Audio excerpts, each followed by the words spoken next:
जय श्री राधा। मैं आपका अपना प्रिय ज्योतिर्विद प्रभात त्रिपाठी। स्वागत है आज के पंचांग में। आज फाल्गुन मास कृष्ण पक्ष की द्वितीया है। पंचांग के 5 चरण होते हैं, मैंने पहले ही आपको बताया था। और सबसे अच्छी बात अगर मैं आपको बताऊं तो पंचांग में जो तिथि होती है वो 1 गुना फलदायी होती है। तिथि के बाद जो नक्षत्र आता है वो 4 गुना फल देता है। वार जो आता है वो 8 गुना का फल देता है। जो करण आता है वो 16 गुना और जो योग आता है वो 32 गुना फलदायी होता है। हम अब बात क्या करना चाहते हैं कि आज के पंचांग में सबसे पहले हमने आपको 5 चीजें बताई। क्या क्या? तिथि। तिथि कौन सी है? द्वितीया। अब द्वितीया तिथि जो है तो द्वितीया तिथि के स्वामी होते हैं ब्रह्मा जी।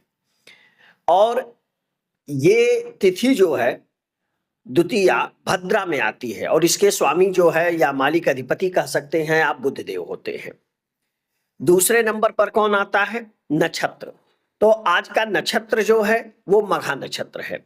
और मघा नक्षत्र की अगर हम बात करें तो ये आप जान लीजिए कि मघा नक्षत्र के बारे में मैं आपको बता दूं कि ये एक उग्र और क्रूर नक्षत्र माना जाता है। और चूंकि आज मंगलवार है तो दिन भी उग्र और क्रूर का है, यानी नक्षत्र और दिवस दोनों उग्र और क्रूर संज्ञक नक्षत्र हैं। ये आपको ध्यान रखना है। हमने आपसे बात की तिथि की, नक्षत्र की और वार आज मंगलवार है, ये आपको पता हो गया। अब बात आती है करण और योग की। हमने आपको बताया कि करण 16 गुना और योग 32 गुना फलदायी है, ऐसा शास्त्र आदेश देते हैं। करण की हम बात करें तो आज करण तैतिल और गर है। मैं आपको बताऊं कि आज का वीडियो आप बहुत ध्यान से देखिएगा। बहुत सारे ज्योतिष के सूत्र बड़े सामान्य तरीकों से मैंने समझाने का आपको प्रयास किया है, जिससे आपको ये चीजें बड़ी आसानी से समझ में आ जाएं। तो तैतिल और गर नाम के 2 करण हैं। अच्छा, ये जो करण होते हैं मैंने आपको पहले भी बताया था कि ये 11 तरह के करण होते हैं। 11 में जो पहले 7 होते हैं इनको चर करण कहा जाता है। चर, और बाकी जो 4 हैं वो अचर।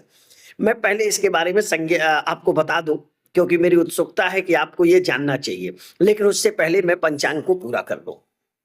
आज की बात बहुत महत्वपूर्ण है। आज एक शुभ योग बना है जिस योग का नाम है शोभन योग। शोभन योग ज्योतिष में बहुत ही शुभ माना जाता है। 27 तरह के योग होते हैं जिनको पंचांग में उपयोग किया जाता है। याद रखिएगा, 27 नक्षत्र होते हैं और 27 योग भी होते हैं। योग निर्धारित कैसे होते हैं? तो सूर्य और चंद्रमा के योग से, यानी उनकी स्थितियों से ये योग जनरेट होते हैं। तो योगों में भी 14 शुभ होते हैं जिसमें शोभन बहुत ही शुभ योग है। कहा जाता है कि अगर कोई व्यक्ति शोभन योग में जन्म लिया है तो बहुत ही आकर्षक होगा, बहुत ही सुंदर होगा और वो एक उसके पास बहुत अच्छी ऊर्जा होगी, लोगों को आकर्षित करने की, प्रभावित करने की, कला की, बहुत सारी उसके अंदर गुण होंगे। इस योग में आप कोई भी मंगल कार्य कर सकते हैं, सगाई कर सकते हैं, यात्रा शुरू कर सकते हैं, व्यापार शुरू कर सकते हैं, सबका फल आपको अच्छा मिलेगा। तो आज शोभन योग है। और 1-2 और विषय है, जैसे राहु काल जो है वो 15:18 से लेकर के 16:40 तक है। और जो अभिजित मुहूर्त है वो 12:11 से 12:59 तक है। तो हमें पता लग गया कि 2 तरह के ये हैं।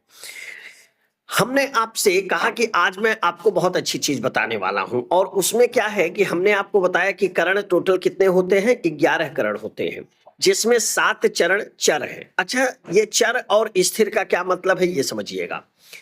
चूंकि 11 में 7 चर है और एक जो करण होता है वो आधे दिन चलता है। मतलब अगर हम ये बात करें कि हमारे पास 7 करण है और 8 बार ये अगर रोटेट हो तो कुल कितना रोटेशन हो गया? 56। तो हमने आपको ये बताया कि अगर हमारा ये जो 7 जो करण है तो हमने आपको क्या बताया, 7 गुणे 8 56, यानी 8 बार ये रोटेट होता है, इसीलिए इसको चर बोलते हैं। तो 56 अगर एक दिन में 2 करण आए तो 56 मतलब 28 दिन हो गया। हमारा चंद्रमास 30 दिन का होता है, आप जानते हैं। कृष्ण पक्ष की प्रतिपदा से लेकर के अमावस्या तक और फिर शुक्ल पक्ष की प्रतिपदा से लेकर पूर्णिमा तक ये 30 दिन होता है। अब चूंकि 30 दिन हो गया, अब 28 दिन तो कंप्लीट हो गए, बचे 2 दिन। तो कृष्ण पक्ष की चतुर्दशी से लेकर के उत्तरार्ध से लेकर के शुक्ल पक्ष की प्रतिपदा का प्रथम चरण यानी आधा हिस्सा, ये आपके 4 करण स्थिर होते हैं। मतलब कोई भी आपका मास होगा, अमावस्या की चतुर्दशी के जो उत्तरार्ध होगा, शकुनी, चतुष्पद, नाग और किस्तघ्न, ये 4 जो है क्रम से चलेंगे और ये 4 स्थिर हैं। बाकी जो 7 करण हैं वो रोटेट होते रहेंगे, 8 बार रोटेट होंगे पूरे 1 महीने में। और ये पहले जो 6 हैं, चूंकि 7वां जो चर होता है उसको भद्रा कहते हैं, और मैं अगले वीडियो में बात करूंगा कि आप बिना पंचांग देखे कैसे जान जाएंगे कि भद्रा आज है या नहीं है।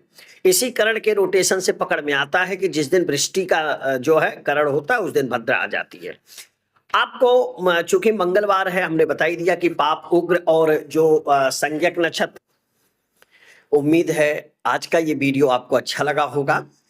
अगले वीडियो में फिर हम अगले पंचांग पर बात करेंगे। तब तक के लिए आप अपना ख्याल रखिएगा। राधा राधा।